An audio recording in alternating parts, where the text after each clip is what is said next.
if someone was going to do it and figure it out, it was going to be me. You may be the only founder in 2025 that started with a Microsoft Paint sketch. Is that true? I'm tech stupid, but I'm tech teachable. Okay. Right. So it looked like a 5th grade project. Not having a pacifier was not an option. There's a reason they use sleep deprivation as a means of torture. I mean, it definitely is. And for those that don't know, what is your motto? Your tag, your... Ask me about my nipples. There we go. Most people don't look at a pacifier and think, you know what, I could redesign that. But Lindsay deOliveira did, and not only did she redesign it, she built an entire company from it. What started as a sketch in Microsoft Paint turned into Soothe Beginnings, a baby brand focused on safety, sustainability, and made in the USA manufacturing. She had no background in product development, no factory experience, no roadmap, just a belief that parents and babies deserved better. In this episode, we talk about how she launched a product from scratch, why she chose to make it here, and how she went from a startup incubator to running a brand of her own. Here's how Lindsay turned an idea into something real. Let's get into the conversation.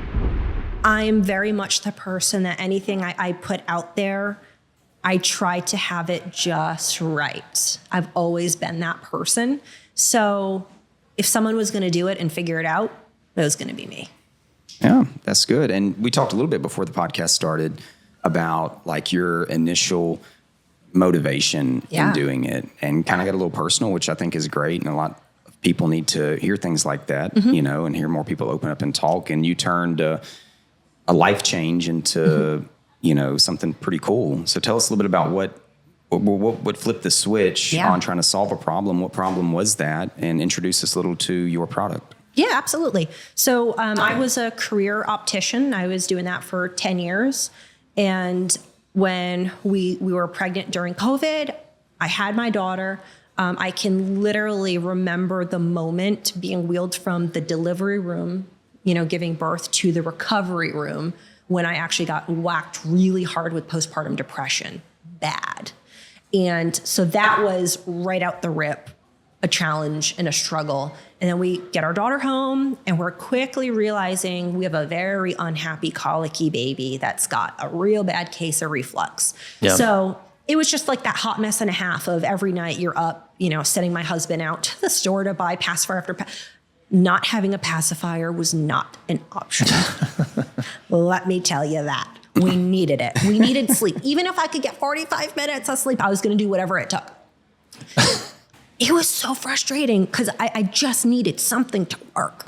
So I'm sending him out pacifier after. I spent well over $100 on pacifiers, which is insane because you can buy a pack for $5, right? Yeah. So hello, new parents. I mean, that's the moral of the story. Pretty much. Yeah. Congrats. Yeah. So yeah, that's what we were doing. And like this pacifier, I'm like, this one's taking on water. That's disgusting. This one, come to find out, was latex, which I'm like, yeah, let's not put that in a newborn baby's mouth. Like we know all the issues there. Let's not do that. So it's just issue after issue. So I had this idea of, you know, the classic, oh, hey, this should be easier. Yeah. So I had the idea of one pacifier that's actually interchangeable. So you can figure out what your baby likes and not have to buy a million different brands. All right. Yeah. So that was the initial idea. I went to and the other thing was none of them were totally plastic free that I liked. They were taking up. So it was all these little issues that I was like, I can fix it. Yeah. Crazy. I was like, I can fix this. Well, that's where it starts a lot of time with business owners, is you find something. Also, it's interesting to me that, you know, we've done a few of these conversations now, and it's always about there's a passion behind something that you go into. Yeah. And that passion is helpful because, to your point, it's like it kind of makes you delusional. Yes. But it's like okay because you believe in it so much that it's like, why wouldn't I be able to solve this problem? I mean, this is not, I'm not rebuilding an engine. Right. I'm figuring out, this specific thing that I need in this moment. Yeah. But it's a passion for me. And if I can figure it out, it's going to be great. Exactly. And I think that you may be the only founder in 2025 that started with a Microsoft Paint sketch. Is that true? That it started in Microsoft Paint and it went all the way to... That's crazy. Tell me about that. Yeah. So I am... So funny. So the first place I went was... I was like, how am I going to draw this? I'm tech stupid, but I'm tech teachable. Okay. Right. So all I could think back to was, okay, let's put this in Paint, because I'm not an artist. Yeah. I can't draw to save my life. So I literally opened up Microsoft Paint, and I started, it looked like a 5th grade project back from when I was in 5th grade, not today's 5th graders, right? Yeah. But that's what I felt like. I felt like I was in computer class in 5th grade all over again. And I literally was labeling it and like putting the shield and the nip. It looked so painfully bad and awful. And this is just something that you started with. You didn't have any kind of background work in like figuring out what the dimensions were. No. You would just start from scratch, and this is just got to get it out. Yeah, like the mechanism of like putting it together. That was the thing to figure out. How could I put this together in a safe way? Right. So I took my, 5th grade computer project in Paint, and I went to a safety consultant in the baby industry. And so he was looking at it. I was like, is this possible? Is this even legal, a safe product? Yeah. Like, what do I need to know here, right? I don't have a background in product. I don't know. Yeah. He came back and he was educating me on regulations in the pacifier world, and that was so helpful. But that is where I learned I could look up safety incidents with the CPSC. Okay. And so I started devouring what incidents were actively occurring for pacifiers. And as a mom with a baby was horrifying.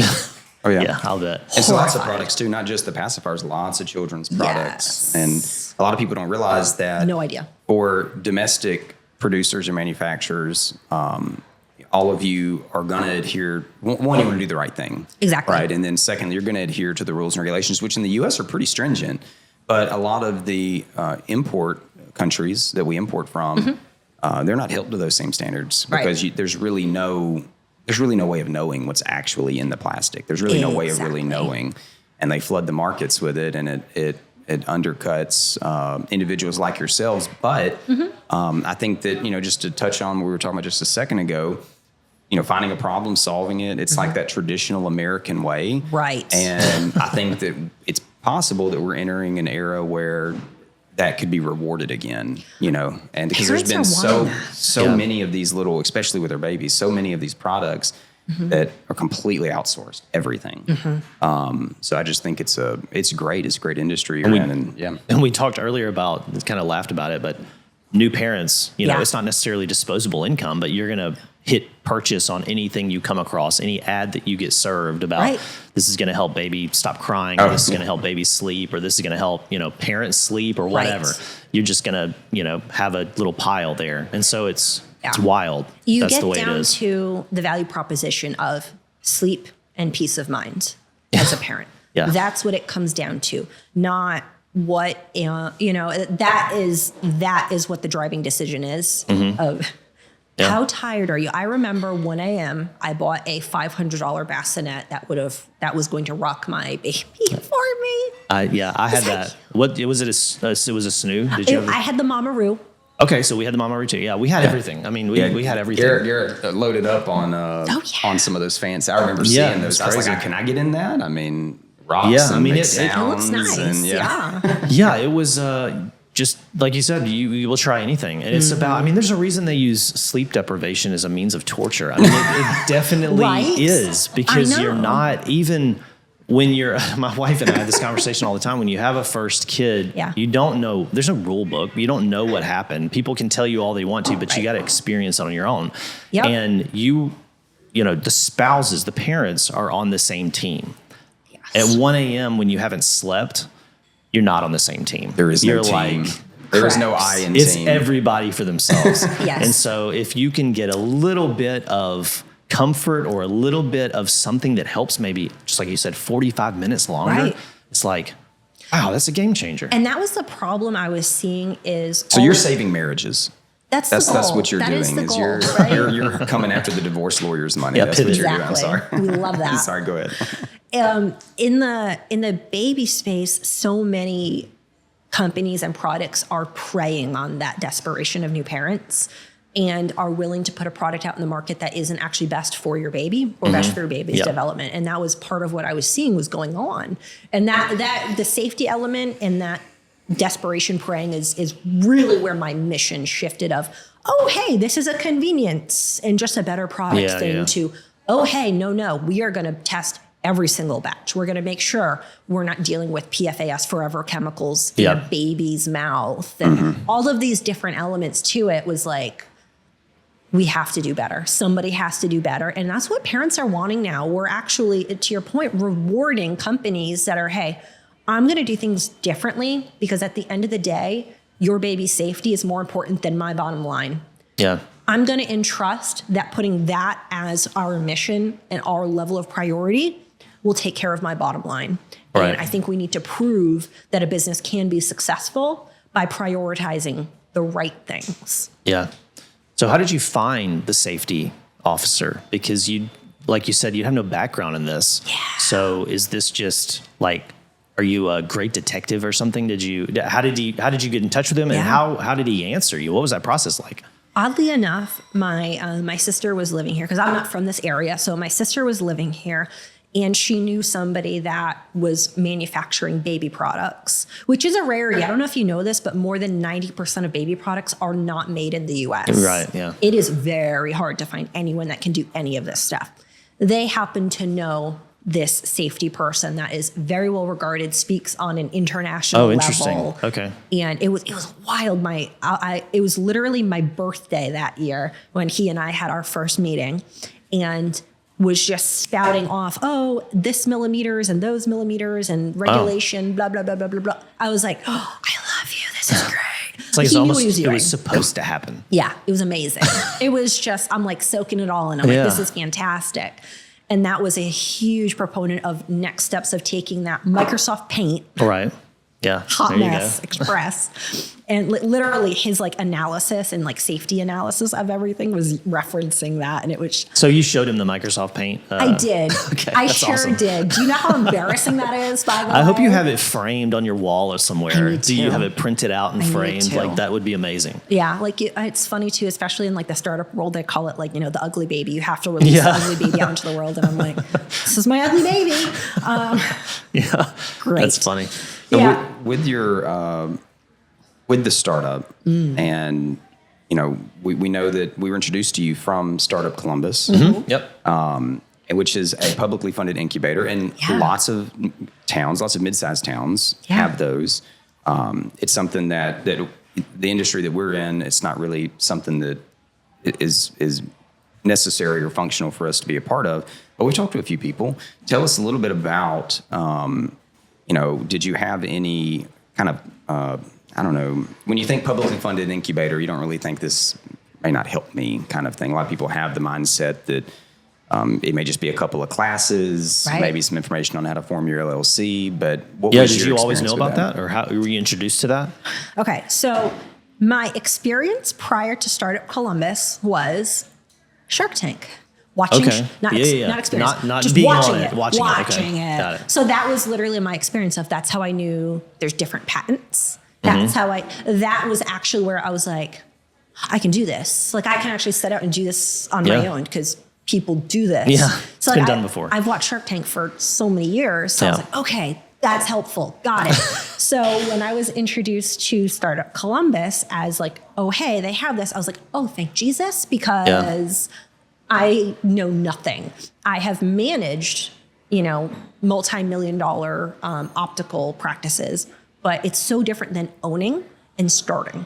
Yep. Entirely different. So that's where I was like, okay, I had to go through that. And week one was like really interesting because it was a 12-week program, and I'm forever thankful I did it because it got me thinking through everything. And it's funny to like look back now and see how much has like changed. Yeah. But the connections I made there, getting comfortable within myself, talking about what I was doing, that was really my jump off point, but it also integrated me into the community of Columbus. Right.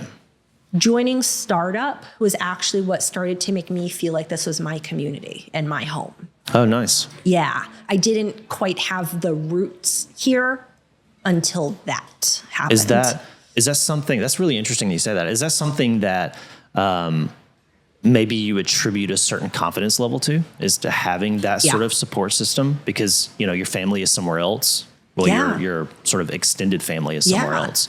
And it made you feel like this was something. Did you feel like that was something you could do at that point, or had you felt that before? No, it was new because I was a mom. Right. So I was in this new phase of my life, and I had been a stay-at-home mom with her for a couple of years leading up to Startup Columbus.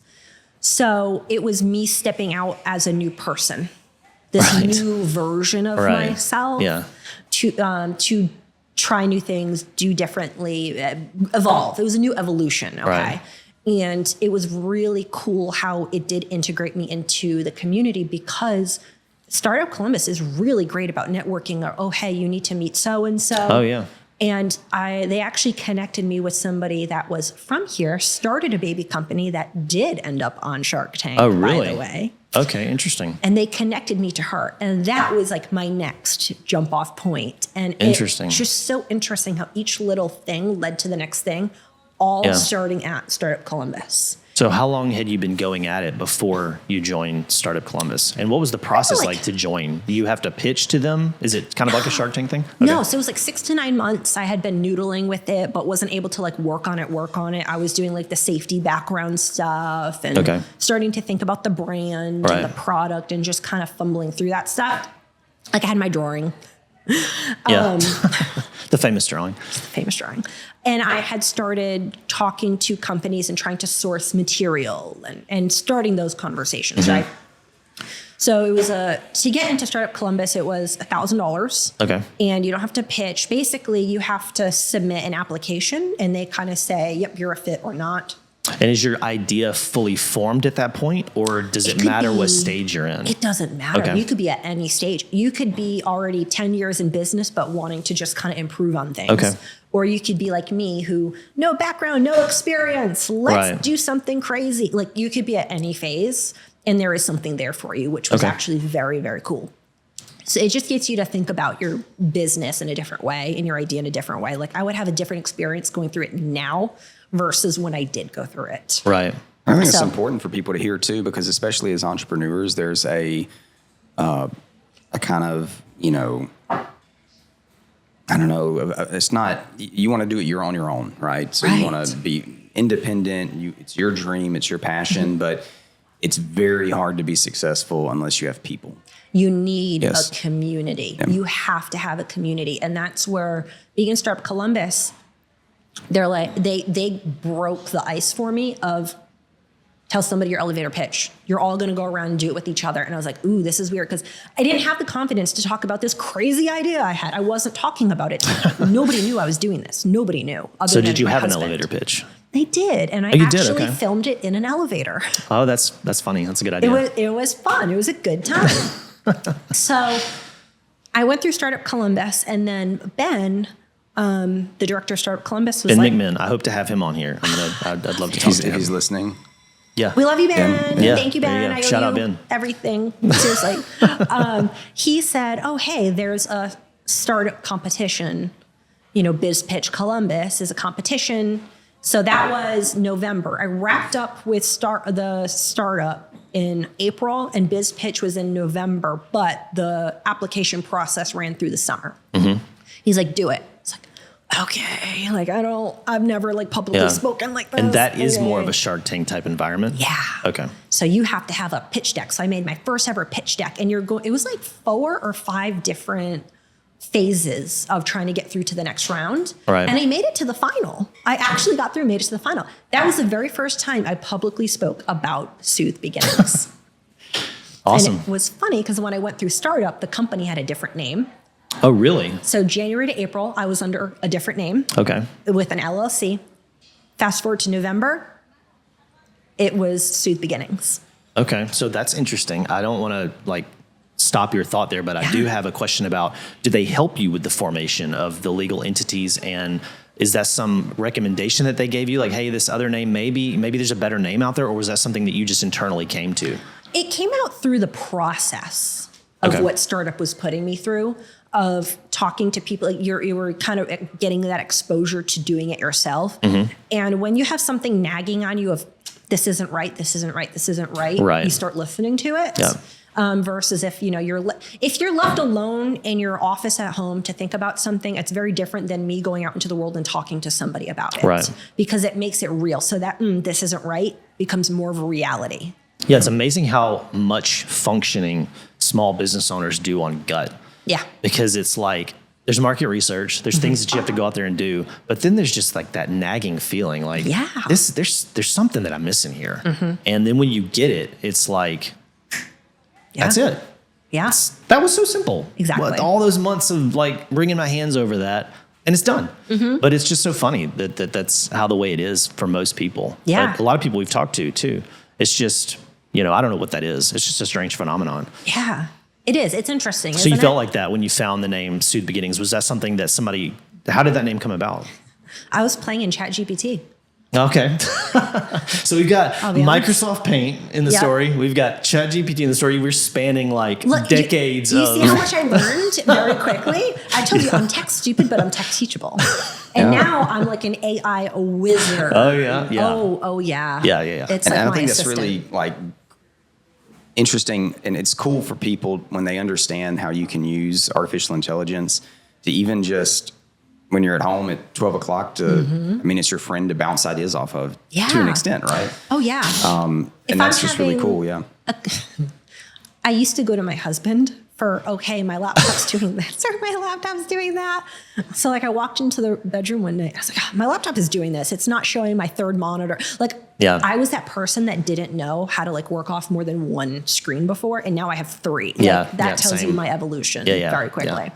So I walked down. I was like, I don't know, my third monitor is not showing. He goes, well, let me take a look. I said, no offense. I'm going to go ask ChatGPT because it'll fix it quicker.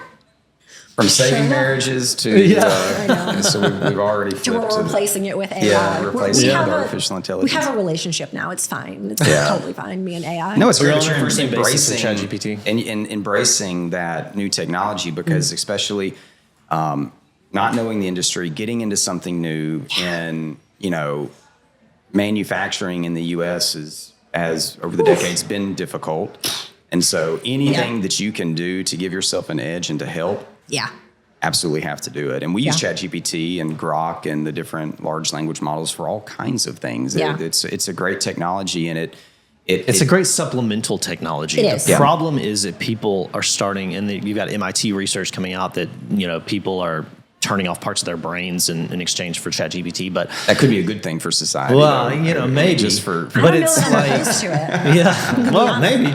I guess the cars drive better than us. Maybe ChatGPT thinks better than us. But it's like there's a happy medium there where you use it to sort of spark ideas, maybe accelerate kind of. Yeah, but again, it's not a human. It doesn't have the creativity of a human. It still has to be. You still have to direct it. That's exactly right. It's all based on the input and making sure. And this was a very important thing that I had to implement because it will just try to make you happy, right? Yes. You need to tell it to find the holes, contradict, be a consumer that isn't liking this idea. Give me feedback. Let's find the holes. Like you have to try to find it to challenge. That's the word I'm looking for. So that's interesting in trying to find the feedback. So you're basically accelerating, thousands of sales and the feedback that could come with that by manipulating ChatGPT to be that consumer. Right? It's incredible. Market research. That's an incredible tip. I mean, that's like incredible. Yeah. Prompting ChatGPT is almost an art.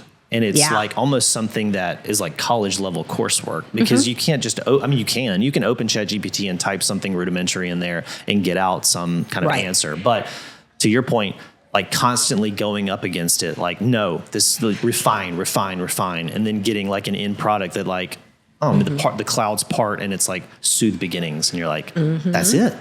But it took all of, I'm sure your prompt history was quite extensive to get to that point. Yeah, I learned how to train it. Which it sounds more daunting than it actually is. Yeah. It's very simple to train it and put in your brand guide. One of the things, I think a lot of people don't know to do this. And I will tell you, this is like probably like my biggest tip to anybody, even if you're just going to use it very lightly to help you come up with a blog or whatever it is you're doing. Have it analyze your voice, your writing style, and have it tell you it back. And then I put that exact blurb into my brand guide. And that brand guide lives in my ChatGPT. So it knows that voice. So using it to help build out templates and instruction for itself, huge. Huge. Building a personality that already exists, but sort of transferring it. Yes. Could also be dangerous at some point. Because if it gets too much like you, then we enter in the sci-fi movie space. Well, But before let's we hope we don't get transition to there. the next segment, this is brought to you by our sponsor, ChatGPT. Yeah, I'm just funny. kidding. What was it like to start, in Columbus, Georgia? But Yeah. if you think about all the little towns and cities across America, there, that have a MSA of 500,000 people. What is it like to start a business? Find your banking relationship, start looking for employees. How was that experience, especially in a place that you weren't familiar with necessarily? 'Cause it was Right. new. What was that like? Oof. I really had to say yes a lot.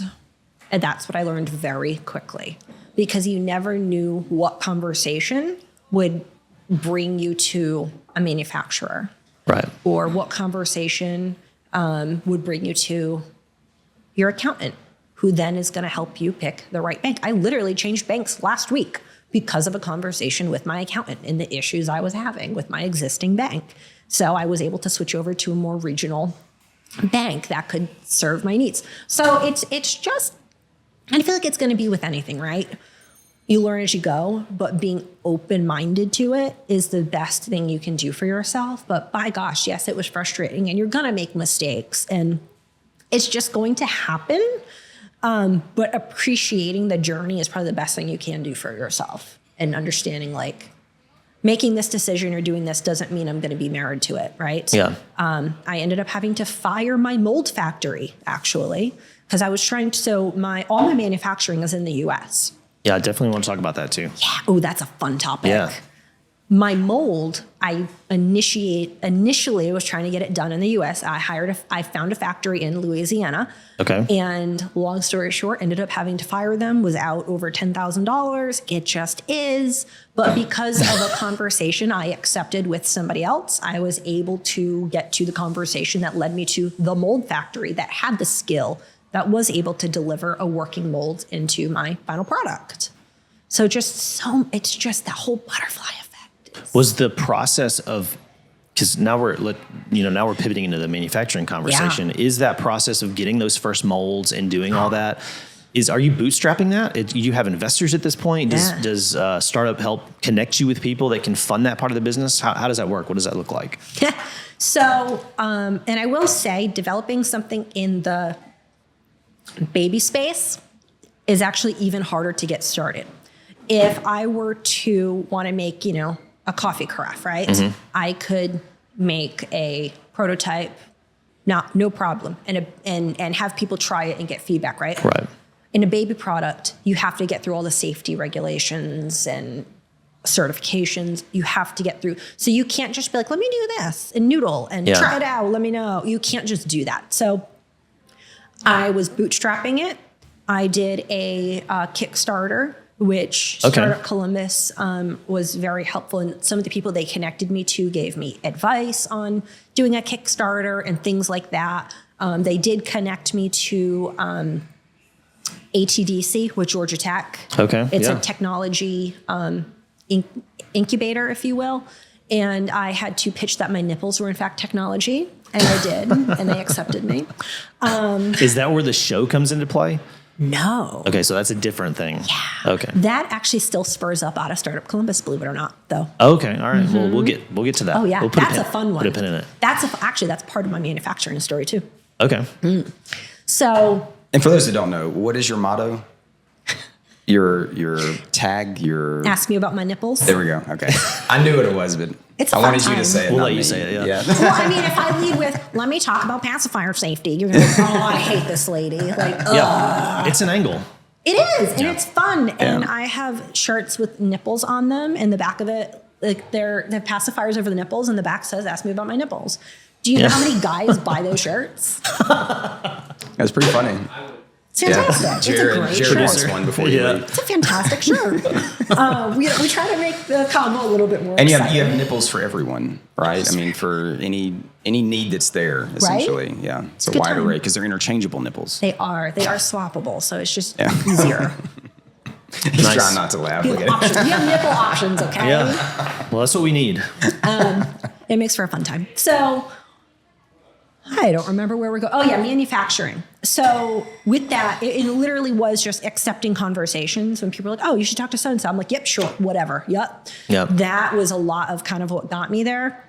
And I know we'll get to how I ended up on the show, but I ended up filming a reality business competition show that I ended up winning. Yay for that. That was kind of funny. Nice. Didn't expect that, but it was a good time. And that's in Georgia. No. No, it's not in Georgia. That was not in Georgia. I had to go to Kansas City for that. Okay. What's the name of the show? The Blocks. The Blocks. It's with Wes Bergman from MTV. Okay. Like he's... Oh, interesting. Yeah. Oh, yeah. Nice. It was really cool. So there were over 100 entrepreneurs competing, but like we found our people. We found our like crazy people. So it was like what I had at startup, like we built really good friendships there and like we got each other's crazy. We didn't have to explain it to ourselves. And then you bring it to this other level and we're like, oh, my people. Yeah. And it was like I felt like I belonged for the first time in my life. So I'm sitting there. Now, I had 3D printed nipples. I didn't have silicone yet because I didn't have my mold yet. Because my mold journey was like 18 months, by the way, to get a working mold. 18 months. And was that always done in the U.S. or was there ever a period of time where you thought you were going to outsource it? I did have to outsource the mold. So I tried in the U.S. first. That didn't work. So I did have to outsource the mold because the experience doesn't really exist here. Right. Come to find out. And it just is, right? So you do what you can do, but whatever. So I'm sitting there and one of the camera guys, he's like, let me see that. So my 3D printed nipples were from somebody at startup with a 3D printer that 3D printed them for me, by the way. Nice. So yeah, talk about Delulu going on a TV show that's going to be aired on Amazon with a 3D printed prototype. My ugly baby. It's fine. So it was better than the Microsoft Paint picture, though. It's charming. It was charming. Yeah. He's like, let me see those. And he goes, my dad owns a nipple factory. Wow. What? Wow. And I'll get you in contact with him. I was like, yeah, please, that'd be great. Long story short, his dad is my nipple manufacturer outside of St. Louis. Holy cow. Isn't that something? If you charted like the series of events that have happened in your whole course of like, I know somebody that knows somebody, or this random camera guy said my dad owns a nipple factory. Well, that's what it comes to. You need people and being open to criticism and putting yourself out there and being fine to not be the smartest person in the room, which we've talked about with several people. And that's something we learned very early on is if you are in a room and you're the smartest one, that's the last time you need to be in that room.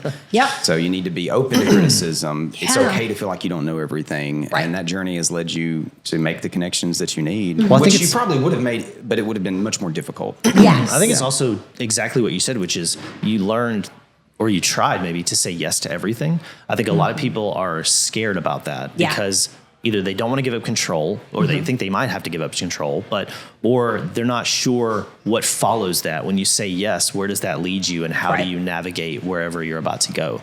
And it's a really powerful thing as a business owner, just saying yes to an opportunity. Even if you're not prepared for it, even if you don't feel prepared for it. I mean, this is sort of you can call it delusion or you can call it, I don't know what you call it, but you're almost feigning this confidence that then is somehow like brought into reality by that same experience. Right. And so it's this whole weird thing. It is. But it happens a lot. It was wild because I went on that show. I was bootstrapping and I had a Kickstarter behind me at that point, right? Right. And this was 2 months after the biz pitch. So the biz pitch was like my first time publicly speaking about my business. And now here I am going to film a TV show for a week with cameras in my face. It was a whirlwind. It was, but it was what I needed. It was needed. Like, Biz pitch broke me in a good way. They got me introduced to ATDC, which helped me on the engineering side of things, right? And learning to actually pitch. Because going through the biz pitch set me up because when I went on the show, it was all pitches. Right. That's all you do is you pitch and pitch and pitch and pitch and pitch. You know, you'd have a 2-hour lesson. Now you have 15 minutes to write a pitch and apply it to your business. And that's what we were doing. Like a master class in like business level courses. Wild. And when I was at the TV show, I met my investor. Okay. So were they a part of the TV show? No. It was another contestant. Oh, really? Yes. Okay, wow. Interesting. Plot twist. I know. It was really wild. It's you go on the show and like you're not. I didn't expect to walk away with a manufacturer and a 6-figure investor at that. I did not. So what do you expect win by winning that show? Like I want a little bit of money. Okay. But it's cool to have the footage, the experience, the network itself. Like we have like a closed Facebook group that like, if I need anything. More people. Oh yeah. I got my, my initial product testers through there. Oh yeah. I'm doing website audits right now. And I have people on there that don't know my products yet. And I'm like, hey, like, who do you have? Like Bloxers, like, who do you have? Let's we call ourselves Bloxers. I'm like, who do you have that is either pregnant with their first or already has a baby that is using a pacifier that doesn't know me and doesn't know my product that can blind audit going through my website. And I got people and it's great. So I have a lot of questions. I'm going to start with the Kickstarter because I have a question about that. What was the goal with the Kickstarter and what was the end deliverable with the Kickstarter? Yeah. And what did that process look like for you? So for me, the goal was, and I literally only planned it out for a week before launching it because I was at a point of, oh crap, I need money, like to initiate my mold. So how long did the Kickstarter last? What was the time frame? I think it was a few weeks. I think it was a few weeks if I remember correctly. We're going back a couple years now. It was a few weeks and I was given the advice of do it with a small goal because if you don't reach your goal, then you get nothing. So I went in with like a small goal of like, I think it was like $2,500. I ended up doing just about $3,000. Like it was small, but it was enough for what I needed to get to like the next baby step. And do they take something out of that? Does Kickstarter? Just like a little portion. Yeah. Okay. Yeah. A little portion. And the other really good advice I got was get all of like the money that you're trying to get towards your goal, get pledges before it goes live. Okay. Do the work beforehand. Get on the phone, start. And actually that advice came from the Startup Columbus mentor, Rachel, that I had. Okay. So nice. It's all weird how everything kind of circles back to Startup Columbus, really kicked off everything for me. Wild. Yeah, she's like, and I was that person that was like, well, what do I say? She goes, go in the other room and call me and ask me for the money. Yeah, this is and good. I was like, yeah. Okay. Yep. I was hysterical, but it worked. The role playing with her worked because then I could hop on the phone and call people, whatever. So I got through the Kickstarter and that was good. It was just a little bit just to get to the next step, right? But that also looked really good to who ended up becoming my investor that I met on the show. Right. So she was another contestant. She was a teacher turned technology company. And it was her and her husband, and she was pregnant with her first on the show. And we just hit it off, really, really good friendship. At the after show, we had a rap event, right? Like a rap party. And it was at the bar, obviously. She's not drinking. And I was trying to just not be there just partying and drinking. I was like, let me network here, right? Yeah. And so she and I are chit-chatting, and I just happened to be like, yeah, when I get back, I'm looking for $100,000, da-da-da-da-da. And she just looks at her husband. She goes, well, that's weird. I go, what? She goes, we came here with the intention to find a product company to invest $100,000 in. Another coincidence. I was like, this is so weird. Yeah. Do you have some like 4-leaf clovers at your house or something? I must. I don't know. Let me tell you though, I've had such bad luck with the mold. I think we balance out in life. Okay. Well, there you eventually worked, but it balances out, right? It was just one of those like weird things. And the relationship and at that point, my parents were like, hey, we would like, and my parents aren't wealthy by any means, but they had some money put aside. And they're like, we would like to invest. Okay. So I ended up raising over $150,000. And so are you giving equity away for that? Yeah, but I still own over 92%. Okay. So is there, are you using resources from Startup Columbus to figure that out as far as what equity you want to give away, the valuation of the business?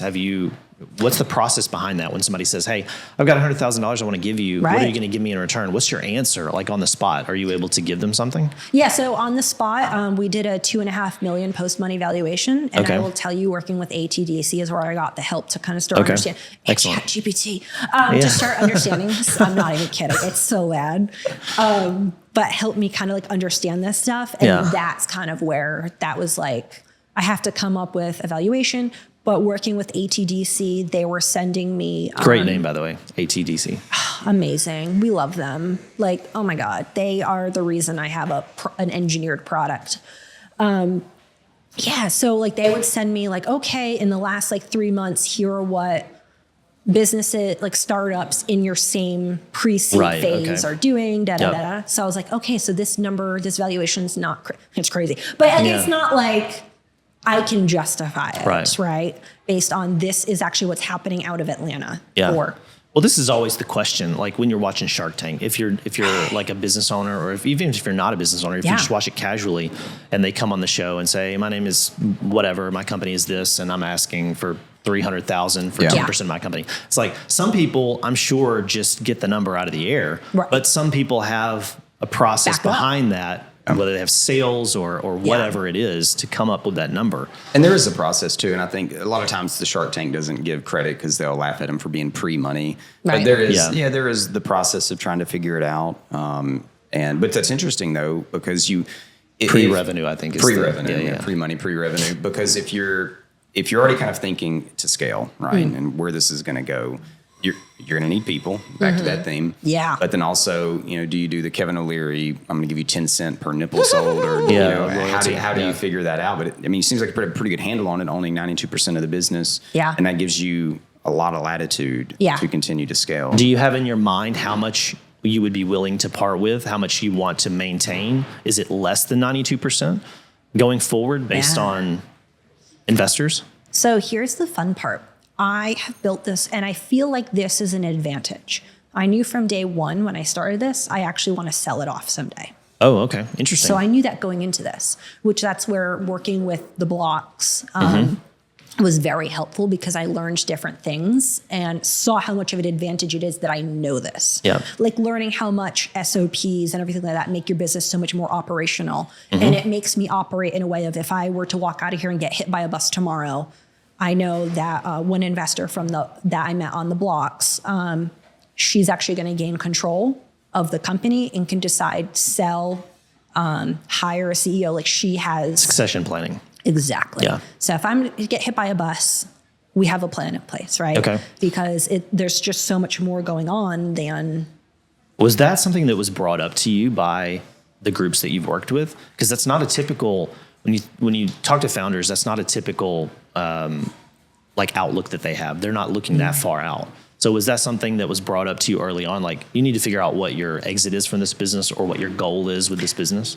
We talked about it a lot at the blocks. Okay. And they said, if you are looking to eventually sell, things like that, then these are things that make your company more valuable and more enticing and ready to sell. So I was like, okay, good to know. And I'm like, okay, you know what? Yeah, I do need to think about worst case scenarios and start playing with those. Right. So and if a business can't operate without you, then it's not. And you don't have a business. It's not a business. It's a job. Exactly. Yeah. Exactly. And and that was like a really big moment to understand that as well, of like how much everything can change. And as you're going through it, and what your relationship, that's the other thing too, is I know we were saying, like, say yes to networking and taking a call with somebody. Do not say yes to everything in terms of somebody offering you money, somebody offering a service. Do not. And when I first started, I didn't really know that. And I was like, oh, thank God you said you could help me. And I just kind of latched onto that. Yeah. And that was a problem, and mistakes were made. Like with the mold company, I didn't fly out there, check it out, see what I didn't question them and what they were telling me. And that was my fault. I own that. That's me. But that was also a learning experience. It was a great and you're not experience. Giving really necessarily anything up. You didn't give up equity in that instance. No. So you just made a mistake. Lost some money. Yeah, you lost some money. But that's a process. But with the investors, there was an investor that I was hoping would give me that first $25,000 so I could get the mold, right? And I was being put through the ringer of all these financial models. Like it was a ton of work. And I can see where people have two founders, because if you are pursuing an investor, holy shamoly, right? Yeah. So I was going through the ringer, being put through the ringer, thinking I was going to get this money at the end of all of it. And it didn't work out. But at this point now, with the investors I have being totally silent partners, I'm like, I don't feel like I work for anybody. I feel responsible for their money, or responsible to them, but that's like a me thing. It's a drive. Yeah. And doing the right thing and being respectful and appreciative of the gravity of that, right? But I don't feel like I work for them. I don't feel like I work for anybody. And there was like another investor group that came along that was going to offer money and blah, blah, blah, blah. And I just was like, it's not it. Like I said no. I said no to $35,000. So when these investors came along, it was my parents and my the person from the block. Yeah. They were like, nope, we want you running the show. I was like, I will give you board seats. Like you have like one vote each. I have 13. You have one vote each. And thankfully to Startup, Startup Columbus connected me through the network with a lawyer that handles these things. Okay. Yep. So very important piece. Oh yeah. Oh my gosh. Yes. So that was very helpful of like the lawyers helping me like, okay, we need to talk about, because I had to switch over from an LLC to a Delaware C Corp. Okay. Interesting. As part of this process. And so that was helpful of like, okay, now we have a board and now like voting seats and all of this stuff. But the arrangement I have is I could literally pick up the phone and text my investor, and there are automations, technology. Those are her strong suits that she's been able to help me with. But she was definitely a good missing puzzle piece, but I don't feel like I work for her. Right. But I can shoot her text being like, hey, this is going on. Hey, that's going on. It's a relationship that lets me continue growing my business, working on the business and working in the business. I don't feel like I'm doing busy work. Yeah, well, that's important. Answering to somebody. Like I, on my own accord, pull up the numbers and send it off. So was there any part of the process that involved SBA or anything like that? Or was it just you're going to private I have funding? been trying to get SBA loans. It is so hard. Yeah, unless you're already like been in business for a couple of years with revenue, it's like I haven't been able to get a yes.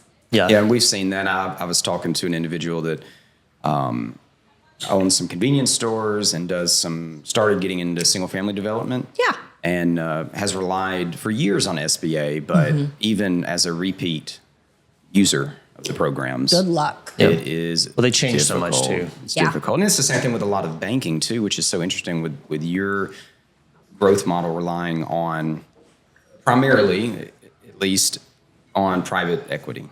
Because generally, unless you have money, the banks don't want to give you money. Yep. And if you have the money, then you don't need the loan, right? It takes money to make money. It's insane. I'm like, and they're just not in the model of I'm not doing from that money, anymore. so I'm like, what do I do? So private investors have come a long way in being able to help fill that gap, which I think is great if you follow the right recommendations. Don't say yes to everything, and be very thoughtful about the future, because every % you give away, if you're valued at $2.5 million, and every 25,000 you take is 1%, could be worth $1 million. That 1% could be worth $1 million in the future. So it's good to think about it, but you won't get to that point unless you scale, which necessitates needing the capital. So I got my question. Well, are you still running it on your own, or have you made hires? Okay. There's no hires yet. Everything has been like contracted out for like the guy that built my website, as a contractor, right? So it is just me. I'm even doing my own fulfillment right now, which interesting. I enjoy doing it. So you do it at your house? I do. Okay. And thankfully I don't have a large product. So like a box of 1,000 pacifiers is not very big. I mean, don't get me wrong. My garage is pallets of boxes. Right. But so have you done, do you do custom boxes as far as shipping is concerned, or how does that look for your specific brand? Yeah. So I actually have it. So all my packaging is Soothe Beginnings. Okay. And it's very like, it's not the typical like plastic off the, the rack. Off the rack experience. Are you in stores or is that not yet, but future? I'm in conversations with some boutiques and things like that, and kind of getting started because I only launched a few months ago. I'm actually still tweaking a couple things on the product itself. I was supposed to launch on Amazon a few weeks ago, and I was packing them. I got like four pacifiers in, and I stopped. And I looked at my husband, and I was like, "It's not time. It's not time." He goes, "What do you mean?" I was like, "It is not time. I am still so early in this that I cannot remove myself out of the process." Because I email every single customer right now because I'm still at small enough volume, which I have scale. Like I know what I'm going to do scaling wise, and like get a intern to help me with fulfillment, and then hire like a stay at home mom for $15-20 an hour during the day. Like This is an easy thing to scale, right? It's not that big of a deal. But with Amazon, you remove yourself from the scenario and you're no longer getting customer feedback. And it's so much harder to undo any mistakes that are done with Amazon. So right now, I have a relationship and conversation with customers and know what they liked, what they didn't like. I'm able to tweak things and understand this insert leads to this funnel. Is that working? So it's not time. I think I'm shooting myself in the foot by going too fast, too big, too quick is a problem. Have you seen any of your products knocked off on Amazon yet? No. Okay. There is a product. It's funny. I just had a meeting with my lawyer yesterday on this. Do you have a patent yet on it? So I've applied for utility and design. Okay. There is a product that the mechanism is very similar, if not the same. And Country of origin? take a guess. Do we get to guess? China. Two guesses, the first one doesn't count. But, and this was the conversation I had with my lawyer, because like in my gut, I'm like, you know what? We need to have this conversation anyways of how to handle patent or anything that does spur up, right? But to me, I was like, at the end of the day, I'm not looking to sink my business by putting funds into a cheap product battle that isn't taking away from my customer base. It's just not.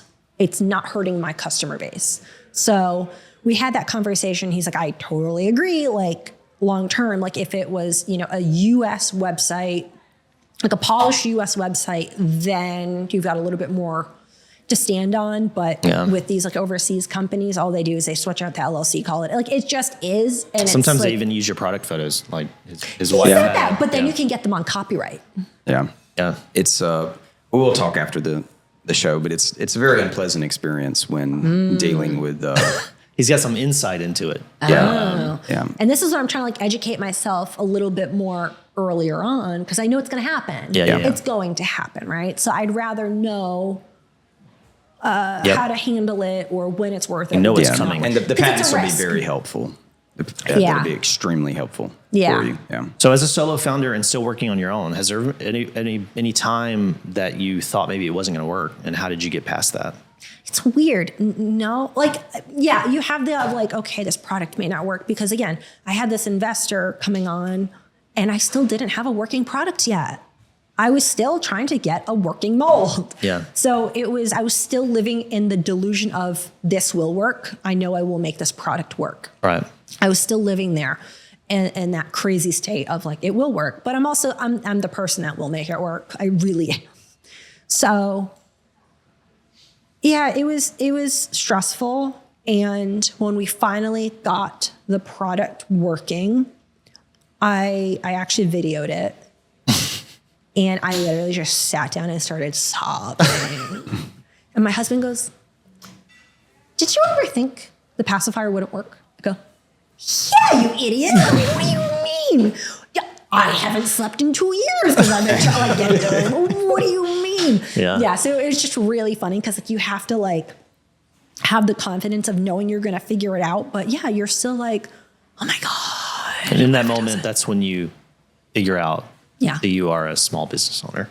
Yeah. In between the sobs. Yeah, exactly. And it was funny because I'm so happy. I called my ATDC mentor because he knew the package was out for delivery with the nipples. He knew. Yeah. And because the shields and the nipples are all made in the US. Okay. And the shield factory I found literally on Google. It was like, I Googled CNC shop and it was like the first one that popped up. I started calling and they're like, yeah.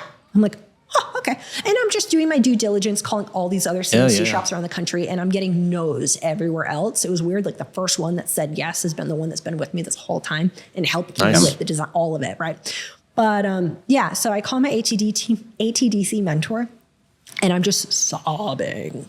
And he goes, what? What's wrong? What's wrong? I was like, no, it worked. And he's like, okay, next time, like, don't be crying and start that way. He panicked. But yeah. So you're assembling too. You're not only fulfilling, you're assembling. Yeah.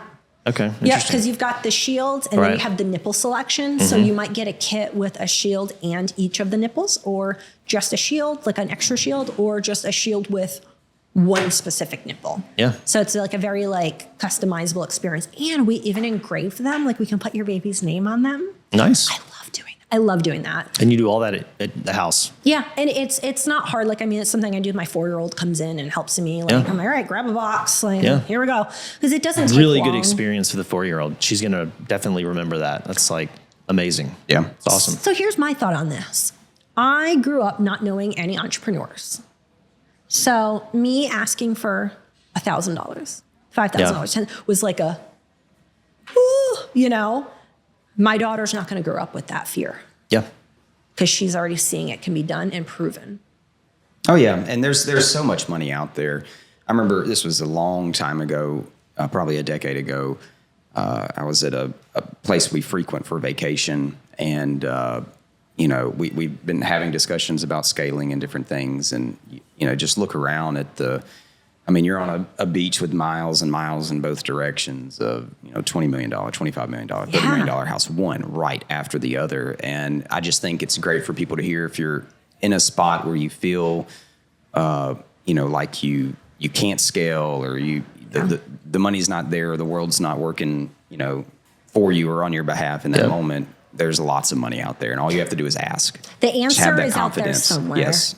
Keep going. And don't be afraid of no. Yeah. Just put yourself out there. Yeah. You know, all the worst that somebody can say is no. All right. There's a million other people to ask. Social media helped desensitize me to projection. Because I would make my social media, even before I had a working product, I was making social media videos promoting this and information on safety, all that good stuff, right? And like you get real quick people like making fun of your haircut or whatever, right? Yeah. And I'm like, okay, this is good though. This is good for me. It and you is. desensitize It's all yourself good. and you build and you grow from all these little things help build you and grow you. Yeah, you can't it's be awesome. too careful. Another thing that I've learned is that money always follows attention. So the haters, bring it on. The likers and the lovers, Somebody bring said it on. haters going to hate. Yeah. Is that right? Said Taylor Swift. Are you watching? Yeah. Our next sponsor, Right. the Eras Tour 2.0. Well, we'll wrap it up here. We're coming up on the time, but Lindsay, I got to be honest, this was a fantastic conversation. I loved getting to talk to you and hear about your story. Where can people find out information about the company? Yeah. URL, all that kind of stuff. Give us the rundown. So soothebeginnings.com is our website, but I'm on TikTok, Instagram, Facebook at Soothe Beginnings. Okay. Excellent. Well, I appreciate that. Thank you for coming. Thank you for having a conversation. And even if you don't need any nipples, or you may need some extra nipples, Right. buy some. You want some nice Grandkids, nipples? there you go. friends. Well, we Great gifts. wish you the best. I appreciate you being here. Thank you. Yeah, I appreciate take you care. guys.